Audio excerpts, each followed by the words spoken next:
नमस्कार दोस्तों, मेरा नाम है अंशुमन नायक और आप सभी का बहुत बहुत स्वागत है इंडियन डिफेंस न्यूज के डिफेंस टॉक सीरीज में, जहां पर हम रोज नए नए डिफेंस अपडेट्स के बारे में बात करते हैं। तो चलिए देर न करते हुए आज की वीडियो शुरू करते हैं।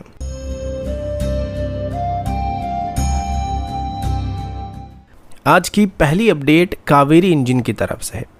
पिछले महीने डीआरडीओ की तरफ से बात लगभग कंफर्म कर दिया गया था कि अभी वो ड्राई कावेरी इंजन को बेस करके एक नई इंजन को बनाने की कोशिश करने वाले हैं,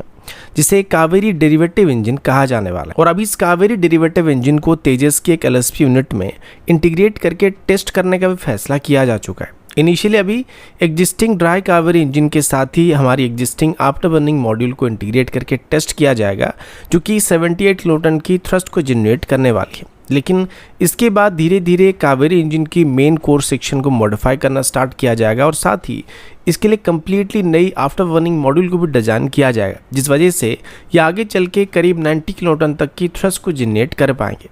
अभी ये जो डेरिवेटिव इंजन बनाया जाने वाला है, इसमें 3 मेजर चेंज होने की बात की गई है। पहले तो अभी कावेरी इंजन की जो एग्जिस्टिंग फैन मॉड्यूल है उसको कम्प्लीटली नए फैन के साथ रिप्लेस करने का प्लान किया जा रहा है, जो कि हमारी कावेरी इंजन के एग्जिस्टिंग फैन मॉड्यूल से बेहतर परफॉर्म करने के साथ साथ हल्के भी होने वाला है। इसके बाद कावेरी इंजन की एग्जिस्टिंग कोर को डिजायर्ड थ्रस्ट आउटपुट को हासिल करने के लिए मॉडिफाई किया जाएगा और अंत में इसमें एक नई आफ्टर बर्निंग मॉड्यूल को इंटीग्रेट किया जाएगा। लेकिन फर्क इतना होगा कि जो नई आफ्टर बर्निंग मॉड्यूल अभी तैयार किया जा रहा है, ये मॉड्यूल वर्तमान के मॉड्यूल के मुकाबले लगभग 90 kg के आसपास हल्का होने वाला है, जिस वजह से अभी जो कावेरी डेरिवेटिव इंजन बनाया जाने वाला है, इसका वेट कावेरी इंजन की इनिशियल प्रोटोटाइप से काफ़ी कम होने वाला है। कावेरी इंजन की जो इनिशियल प्रोटोटाइप बनाया गया था उनका वेट 1400 kg तक था, जबकि अभी जो एग्जिस्टिंग कन्फिगरेशन में इसको टेस्ट करने का फैसला किया गया तब उनका वेट करीब 1180 kg तक रिड्यूस हो चुकी है, जो कि अगेन आगे चल के 100 kg के आसपास और रिड्यूस होने की उम्मीद किया जा रहा है। और अगर ऐसा होता है तो ये तेजस में इस्तेमाल करने के लिए आइडल इंजन होने वाला है, जो कि हमारी जनरल इलेक्ट्रिक की 404 सीरीज की इंजन से डिपेंडेंसी को कम करने वाला है। अगला अपडेट P8I एयरक्राफ्ट की तरफ से, जो कि वर्तमान इंडियन नेवी का सबसे बेहतरीन मैरीटाइम सर्वेलेंस एयरक्राफ्ट है और ये अभी के लिए इंडियन नेवी की एंटी सबमरीन वॉरफेयर का एक मेजर वेपन भी है। इसमें सिर्फ सबमरीन को डिटेक्ट करने का ही नहीं बल्कि उनको डिस्ट्रॉय करने की कैपेबिलिटी भी मौजूद है। अभी तक हम हमारे P8I एयरक्राफ्ट में इंपोर्टेड एंटी सबमरीन वेपन का इस्तेमाल करते हैं, जिसमें मार्क 54 क्लास के टॉर्पेडो और हार्पून जैसे मिसाइल को भी इंटीग्रेट किया जा सकता है। लेकिन अभी डीआरडीओ की तरफ से इसमें हमारे इंडिजिनस टॉर्पेडो को इंटीग्रेट करने का फैसला किया गया है।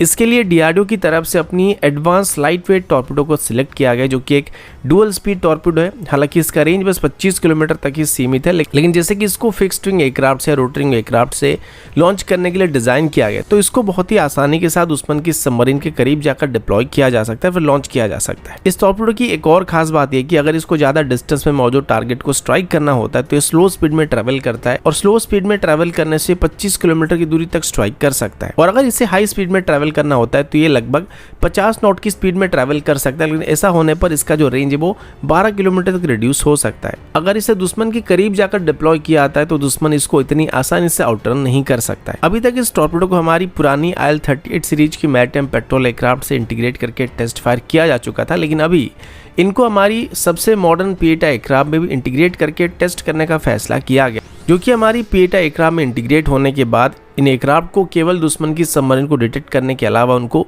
डिस्ट्रॉय करने की ताकत भी देने वाला है।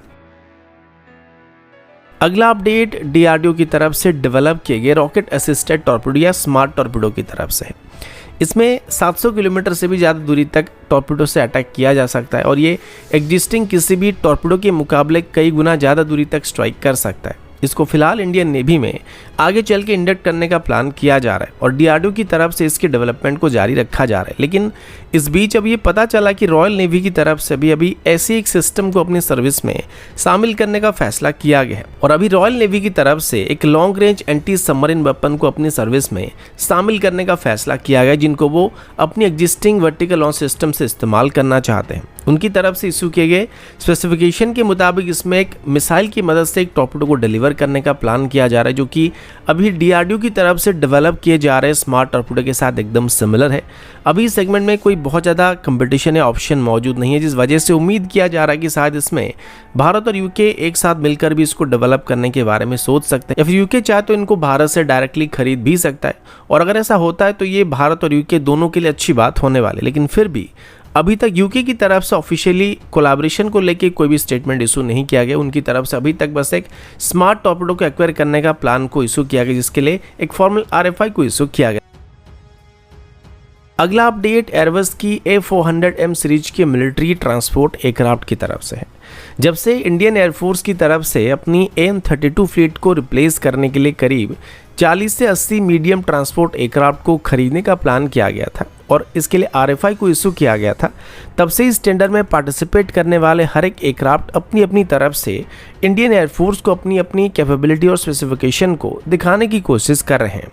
इसमें अभी mainly C-130J super Hercules, C-390 और A400 सीरीज के एयरक्राफ्ट पार्टिसिपेट कर रहे हैं। इसमें से C-130J सुपर हरकुलस की बात करें तो इनको इंडियन एयरफोर्स पहले से इस्तेमाल कर रही है, तो इसके बारे में पहले से इंडियन एयरफोर्स को अच्छी तरीके से पता है। इसके बाद C-390 की बात करें तो इसको एरो इंडिया शो के दौरान डिस्प्ले किया गया था और उसी टाइम पर इसका डिटेल डेमो इंडियन एयरफोर्स को दिया जा चुका था। और अभी इस रेस में मौजूद सबसे बड़े दावेदार यानी कि A400M की तरफ से भी इंडियन एयरफोर्स को अपनी कैपेबिलिटीज को दिखाने का फैसला किया गया है। A400M इस सेगमेंट में सबसे हैवी एयरक्राफ्ट होने वाला और ये 37 टन तक की पेलोड को कैरी कर सकता है, जो कि C-130J सुपर हरकुलस या फिर C-390 दोनों के मुकाबले कई ज़्यादा है। लेकिन वहीं पर इंडियन एयरफोर्स की टेंडर में मेंशन किए गए वेट कैटेगरी से थोड़ा ज़्यादा हो जाता है, जिस वजह से इसकी सिलेक्शन को लेकर अभी भी सवाल उठ रहे हैं। पर अभी फाइनली A400M एयरक्राफ्ट को तरंग शक्ति एक्सरसाइज के दौरान इंडियन एयरफोर्स को दिखाने का फैसला किया गया, जिसमें एयरबस की तरफ से इंडियन एयरफोर्स को A400M सीरीज के एयरक्राफ्ट के कुछ खास स्पेसिफिकेशन को दिखाया जाने वाला है, जिसमें इस एयरक्राफ्ट की शॉर्ट टेकअप और खराब रनवे से टेक ऑफ करने की कैपेबिलिटी सबसे खास स्पेसिफिकेशन होने वाली है और हर एक मिलिट्री ट्रांसपोर्ट एयरक्राफ्ट के लिए सबसे जरूरी भी होने वाली है। एयरबस का कहना है कि एयरक्राफ्ट अकेले ही इंडियन एयरफोर्स की दो बेसिक नीड यानी कि स्ट्रेटेजिक और टैक्टिकल एयरलिफ्ट रोल को पूरा कर सकता है और इसका एक डिटेल डेमो एक्सरसाइज तरंग शक्ति के दौरान इंडियन एयरफोर्स को दिखाया जाने वाला है। इसके अलावा एक और खास बात यह भी है कि अभी टाटा और एयरबस की जॉइंट फैसिलिटी में C-295 एयरक्राफ्ट को भारत में बनाया जा रहा है, तो आगे चल के अगर इंडियन एयरफोर्स की तरफ से इस एयरक्राफ्ट को खरीदने का फैसला किया जाता है तो इनको भी टाटा और एयरबस की इस फैसिलिटी में बनाया जा सकता है, जिससे भारत को लॉजिस्टिक और इंफ्रास्ट्रक्चर रिलेटेड इशू थोड़े कम होने वाले हैं और जल्दी इनकी प्रोडक्शन को भी स्टार्ट करने में काफ़ी मदद मिलने वाली है। तो दोस्तों अभी के लिए इतना ही, मिलता हूँ आपसे अगले वीडियो में, तब तक के लिए जय हिंद, वंदे मातरम।